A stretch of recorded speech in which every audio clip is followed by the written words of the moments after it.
To a college campus with a copy of President Trump's tax plan. You read off the plan to the students line by line, but under the guise that this is Senator Bernie Sanders' tax plan. Our next guest did just that. Roll tape.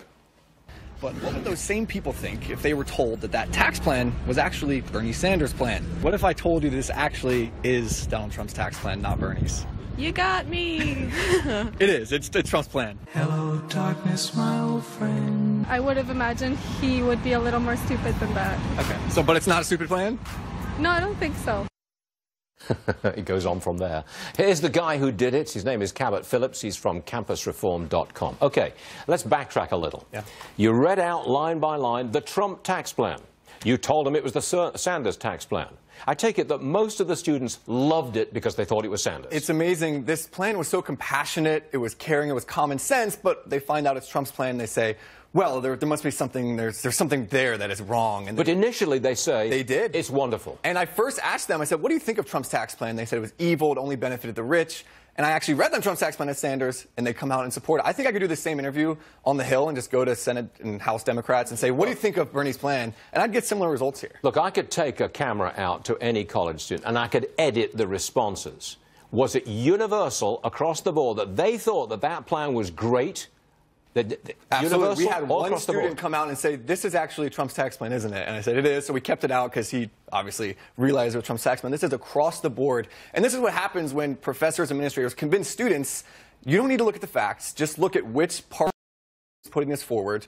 And on college campuses, if it's the left, you have to support it. And if you support conservative causes or legislation, you are evil, you are bigoted, you're hateful. And so students, they feel as if they have to go along with this narrative or else they'll be called all these things. And they actually face repercussion in the classroom if they don't go along with the liberal agenda. That's how far we've come. That's what they all think. They're Absolutely. all in this compress of you've got to think like this. It is groupthink at its finest. And sadly, you think of peer pressure as being from peers.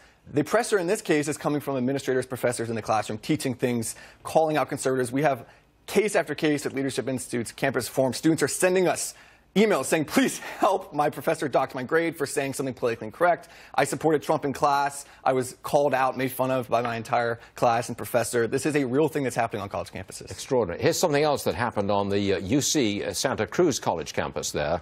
I think this was last night, actually.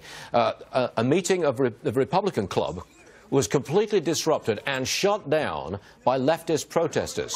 They called the Republicans fascists, racists, white supremacists. You see it right there. There were 3 arrests. They refused to leave. Essentially, the meeting was shut down totally. Does this happen a lot? The heckler's veto. This is in a school library. The college Republicans are meeting. A few students poke their head and say, are you the college Republicans? They say yes. A few minutes, these protesters return, refuse to let them meet. And the gentleman there in the gray shirt who was trying to reason with them was actually a Democrat who was there to talk to the college Republicans, have an open discussion. And these protesters said, you're a white supremacist for being here with them. And he said, I'm a Democrat. I'm not even a college Republican. I'm having a discussion. And they say, well, by not being here and condemning them, you are now just as bad as them. You're all these things. They call names.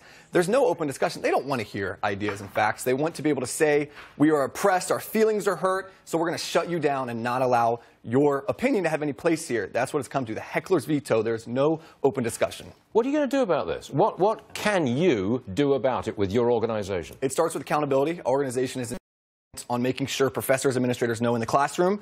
It's not a soapbox for them to get up there and preach their views and try to indoctrinate students. And when it comes to students and protests, every day we're on campus. We have student groups all around the country that are fostering discussion, fostering free speech, and letting students on both sides know, specifically conservative students know you're not alone. There are more people willing to come alongside of you. Because usually it just takes one student to stand up, and more students will come around them and realize it's not just me. But once that first student gets the ball rolling, there are more conservatives on campus than you think, but they're afraid to stand alone. Keep pushing, young man. I think you're doing the right thing. Thank you. Cabot Phillips, right? The media director of campusreform.com, correct? .org. .org, sorry. I'll repeat that, campusreform.org. Got to get that right. Absolutely. Thanks very much, sir. Appreciate it. All right. Coming up.